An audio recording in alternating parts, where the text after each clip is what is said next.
Hello horror fans and cinephiles, welcome back to another episode of Curtis Review. Today we're diving into the wells of horror and feminism as we explore why The Descent is a true feminist horror masterpiece. This 2005 film, directed by Neil Marshall, takes the horror genre to new depths, both literally and figuratively. Before we dive into The Descent proper, I'd like to do a little bit of a story time segment. I was introduced to The Descent by my late father by way of these burned DVDs that he was obsessed with making me in my late teens and early 20s. Whenever I came home to do laundry or visit after I moved into my college dorm, I'd always find a new DVD folded into my freshly dried flannels. Each DVD had a similar lineup of movies, footage that my dad had ripped off of YouTube of old duck and cover ads and Red Scare bomb footage and just old ads in general. On these DVDs were sometimes movies that I requested myself, such as A Clockwork Orange, The Shining, 2001: A Space Odyssey, among many others. But sometimes my dad would spin a mixtape of sorts and create a unique mix of movies that he really enjoyed. And this is how I've watched and found out about The Descent. Of course, there were other movies that he threw on there, such as The Fly, Solaris, and In the Heat of the Night,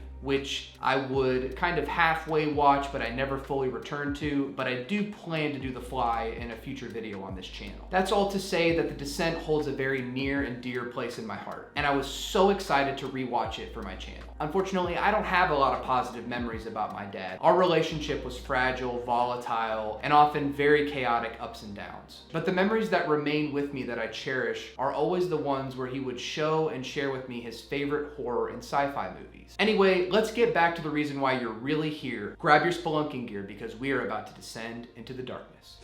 Hey, give me a smile. Juno, are you sure we're going the right way? I've never been lost in my life. There's only one way out of this chamber, and that's down the pipe. Down. I'm coming back. Okay? Okay.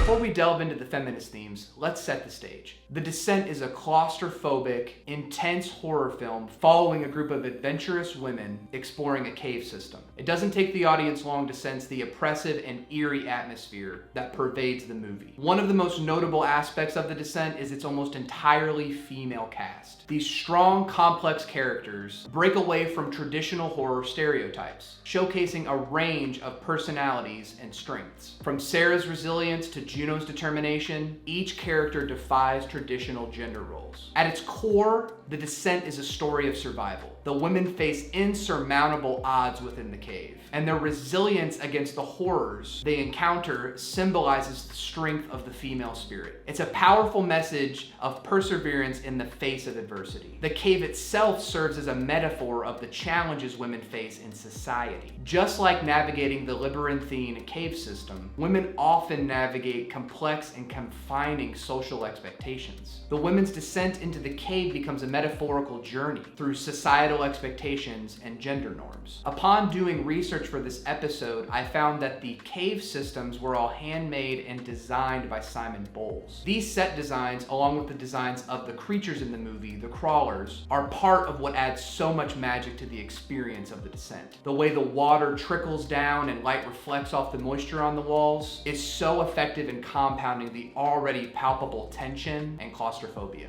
Unlike many horror films that exploit the female body for titillation, The Descent subverts the male gaze. Literally, like the creatures, mostly male seeming, there's like one or two female creatures, they can't even see. The focus here is on the women's strengths, friendships, survival instincts, rather than on objectifying them. This shift in perspective is refreshing, especially for the horror genre. The film does delve into trauma, showcasing how these characters deal with personal tragedies. It portrays their journey towards empowerment, overcoming grief, and their fears and past experiences. Their struggle serves as another metaphor for the broader journey of healing and unity that many women face in reality, amongst all of the other things that they're forced to deal with. Amidst the horror and chaos, themes of betrayal and sisterhood emerge. The characters' relationships are tested, revealing the complexity of these friendships. The bonds between these women and their eventual solidarity in the face of danger showcases the strength of their friendship and sisterhood. Perhaps the most striking quality of The Descent is its theme of betrayal.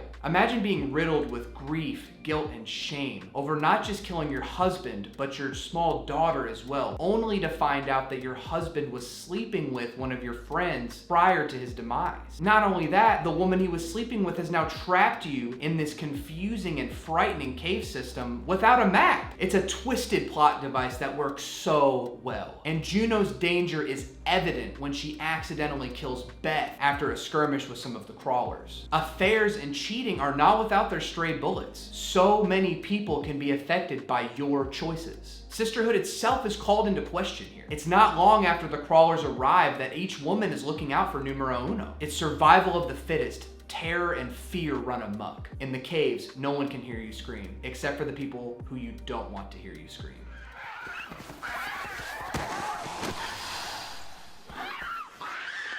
And Sarah, after fighting her way through the blood, muck, and grit, makes an important decision with where Juno lies with her. And this was a frightening turn of events, but an important one. This that ultimately makes The Descent more than just a cave diving creature feature. It becomes a revenge flick, where we as an audience are immediately, within the last 5 or 10 minutes of the movie, introduced to another defining character layer of both Sarah and Juno. The decision to actively weaken and hinder a friend from being able to escape the cave with you is so incredibly symbolic. It's this slow growth in character across the runtime of The Descent that also adds to its special qualities. Instead of boring exposition, the movie gives you visual cues and shows you what's to come and what's happening. The foreshadowing is strong, and the more attention you pay to this movie, the higher the payoff. The dialogue between these women, the stray glances, the things left unsaid, so crucial to the feeling and tone of The Descent. You'll notice as you watch this movie that penetration is a huge theme. The movie starts with them going down into a cave, and it ends with Sarah triumphant, crawling for dear life in one of the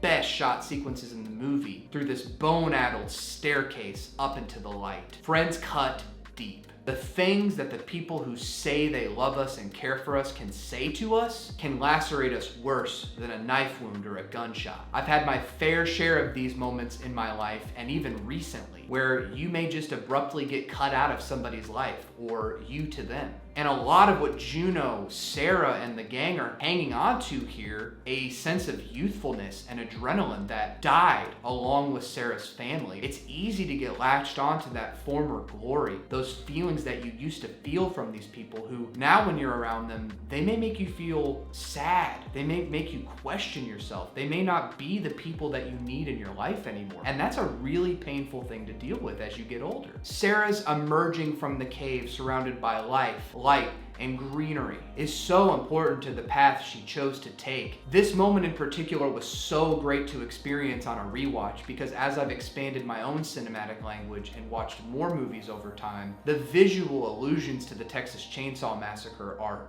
readily apparent in this ending. They're used to excellent effect. Tears were rolling down my eyes as Sarah let out screams and yelps, ones of frailty and terror, not of a calm. And right before the credits roll, we're left with an image that Sarah's grief is long from being over. Even though the past may be underground and behind her, dead, is it for better or is it for worse that she has this blood on her hands? Out of my own curiosity, I actually went and Googled whether or not The Descent passes the Bechdel test. Now, for those of you who don't know, the Bechdel test was created by Alison Bechdel, a graphic novelist and writer of the graphic novel Fun Home. The Bechdel test is a measure of the representation of women in film and other fiction. The test asks whether a work features at least 2 women who talk to each other about something other than a man. The requirement that 2 women be named is sometimes added.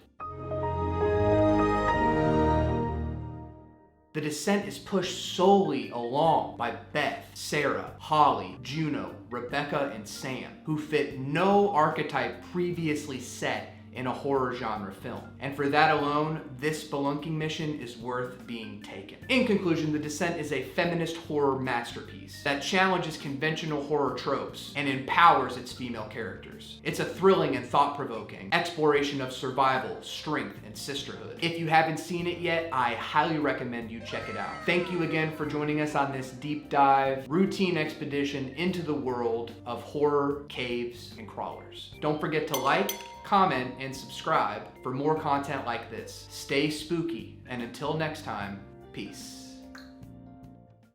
What's that noise? Oh my God. One of them got in here.